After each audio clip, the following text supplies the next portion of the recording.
Hi friends, நாங்கள் இன்றைக்கி என்ன செய்ய போகிறோம்டா டீ பனஸ் எப்படி வீட்டில் ஈஸியாக செய்கிறதுன்றதை பார்ப்பேன். பாருங்க எப்படி வந்திருக்குண்டு. டீ பனஸ் டீயோடு சாப்பிட்றதுக்கு நல்லா இருக்கும். அதுக்கு நான் ஈஸ்ட் எடுத்து ஒரு தேக்கரண்டி ஈஸ்ட்டுக்கு ஒரு தேக்கரண்டி சுகர் சேர்க்கணும். சேர்த்துட்டு இது மூழ்கிற அளவுக்கு இளம் சுடுநீர் நாங்கள் இதுக்கு சேர்த்துக்கொள்ளணும். 2 தேக்கரண்டி அளவில் நாங்கள் இதை சேர்த்துக்கொள்ளலாம். இதை நாங்கள் கலக்கி போட்டு இதை ஒரு மூடியால் மூடி வைக்கணும். மூடி ஒரு 5 தொடக்கம் 10 நிமிஷத்துக்குள்ளே வைக்கணும். இதிலேருந்து கார்பன் டை ஆக்சைடு வாயு உருவாகும். அதுக்காகத்தான் நாங்கள் இதை செய்கிறோம்.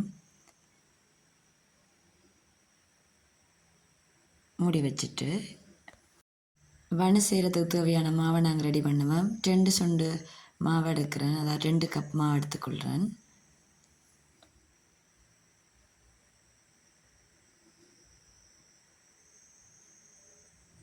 மாவு எடுத்துட்டு நடுப்பகுதியில் மாவின் நடுப்பகுதியில் சுகரோட சேர்த்த அந்த ஈஸ்ட்டை நாங்கள் இதுக்குள்ளே சேர்த்து விட போகிறோம். ஈஸ்ட் பாருங்க நல்லா நுரை வந்திருக்கு. 10 நிமிஷமான நல்லா நுரை வரும். அதோட இப்போ மாஜரினையும் ஆட் பண்ணிக்கொள்ளுவோம். இப்போ நான் 3 தேக்கரண்டி அளவில் மாஜரினை சேர்த்துக்கொள்கிறேன். நீங்கள் 4, 5 அந்தளவுக்கு நாங்கள் சேர்த்துக்கொள்ளலாம். மாஜரின் நாங்கள் போட்டால் நல்லா டேஸ்ட்டாக இருக்கும்.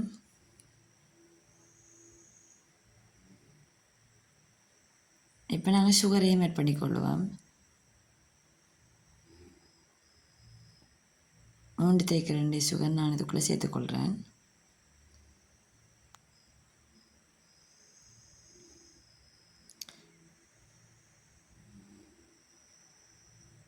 இப்போ எல்லாத்தையும் சேர்த்துட்டு நாங்கள் இதோட சேர்த்து உப்பையும் சேர்த்துக்கொள்ளணும். இந்த கலவை நல்லா மிக்ஸ் பண்ணிக்கொள்ளுவோம். கையால் நல்லா பிசைஞ்சு அதை எல்லாத்தையும் நாங்கள் சேர்த்துக்கொள்ளுவோம். இப்போ இதை நாங்கள் குழைக்கிறதுக்கு பசுப்பால் எடுத்துக்கிறேன். அது ஒரு 1/2 கப் அளவு வரும். அந்த பசுப்பாலை விட்டு தான் நான் இதில் குழைக்க போகிறேன்.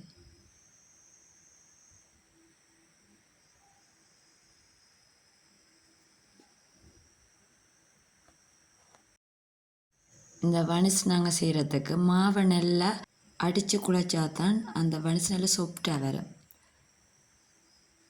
சரி, நாங்கள் நல்லா குழைக்கணும். பிறகு கொஞ்சம் கொஞ்சமாக தான் நாங்கள் பாலை விட்டு நல்லா மிக்ஸ் பண்ணி குழைக்கணும்.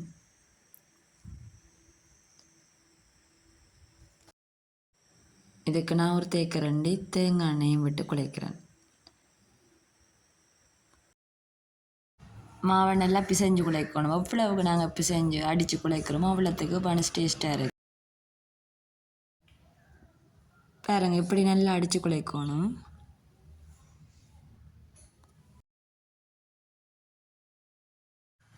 ஈஸ்ட் போடுறதுனால அது நல்லா பொங்கி வரும். ஆனால் அதை நாங்கள் யூஸ் பண்ணக்கூடாது. அது உடலுக்கு கேடானது. நாங்கள் அடிக்கடி தான் செய்யக்கூடாது.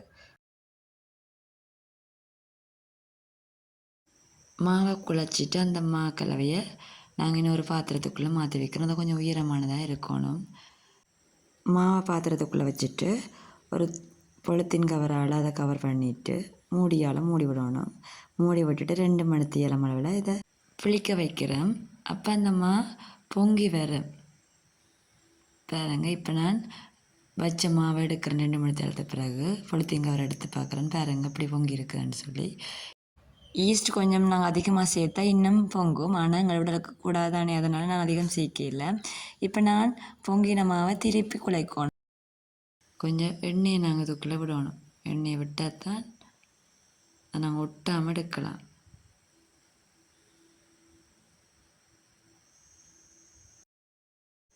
தொடர்ந்து மாவை நல்லா நாங்கள் அடித்து குழைக்கணும். அதுக்கப்புறம் இந்த மாவுலேருந்து நாங்கள் ஒவ்வொரு உருண்டைகளாக பிடிப்போம். பனஸ் செய்வதுக்கு தேவையான உருண்டைகளை பிடிச்சி கொள்வோம். இப்போ மாவை நல்லா அடித்து குழைச்சிட்டு பிறகு உருண்டைகளாக எடுப்போம்.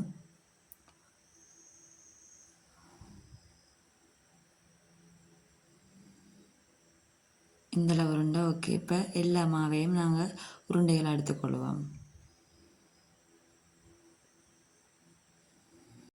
உருண்டையாக்கிய பிறகு 5 நிமிஷம் நாங்கள் இதை விடணும். எதில் இந்த மணி செய்ய போகிறோமோ அதில் நாங்கள் எண்ணெயை தடவி வைக்கணும்.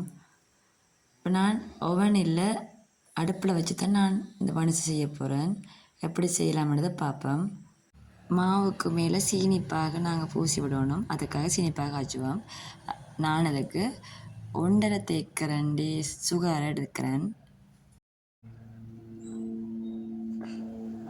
அதே அளவு நீரையும் அதுக்குள்ளே ஆட் பண்ணுவோம். அதான் 1.5 தேக்கரண்டியாக இருக்கும். அந்தளவு நீரையும் ஆட் பண்ணிவிட்டு நாங்கள் தண்ணி விடக்கூடாது. இந்தளவு போதுமானதாக இருக்கும்.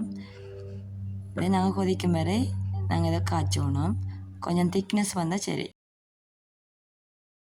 நாங்கள் நல்லா கலக்கி கொண்டு இருக்கணும், இல்லாட்டி அது அடியில் கட்டி ஆயிடும். பாருங்க நல்லா கொதிக்குது. இந்த பதம் வந்தோடனே நாங்கள் அடுப்பு ஆஃப் பண்ணுவோம். பாருங்க எப்படி இருக்கணும், கொஞ்சம் திக்காக இருக்கணும். நாங்கள் இப்போ இறக்கி கொள்ளுவோம். பனிசை பேக் பண்ணுறதுக்காண்டி ஒரு பாத்திரத்துக்குள்ளே, அதாவது அடிக்கணமான ஒரு தாச்சின்னு சொல்லுவோம். அப்போ தாச்சிக்குள்ளே மண் எடுத்துருக்கிறேன், மண் எடுத்துருக்கிறேன்.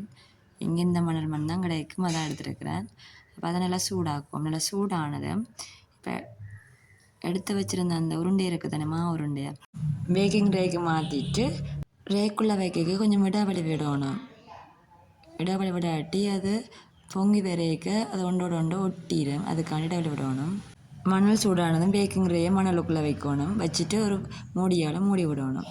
25-30 நிமிஷம் வரை நாங்கள் அதை வேக வைக்கணும். கொஞ்சம் வேக லேட் ஆகும். இதுக்கு மேலே ஒரு பாரத்தையும் வைக்கலாம். என்னென்னு சொன்னால் வெளியில் வெப்பம் போகாமல் இருக்கும். வெளியில் வெப்பம் போனால் சூடாக லேட் ஆகும், அதாவது அவியறதுக்கு லேட் ஆகும். 30 நிமிஷம் சென்ற பிறகு நான் திறந்து பார்க்குறேன். பாருங்க இப்படி நல்லா வெந்திருக்குது. இப்போ நாங்கள் வெளியில் இறக்கி கொள்வோம். உள்ளே நல்ல பஞ்சு போல் இருக்குது. பாருங்க நல்ல பஞ்சு மாதிரி இருக்குது. நான் ஈஸ்ட் கொஞ்சம் குறைவாக தான் போட்டுனேன், ஆனாலும் நல்ல பஞ்சு போல் வந்திருக்குது. இந்த வீடியோ உங்களுக்கு யூஸ்ஃபுல்லாக இருந்தால் லைக் பண்ணுங்கள், கமெண்ட் பண்ணுங்கள், மறக்காமல் சப்ஸ்கிரைப் பண்ணி விடுங்க. தேங்க்யூ ஃபார் வாட்சிங்.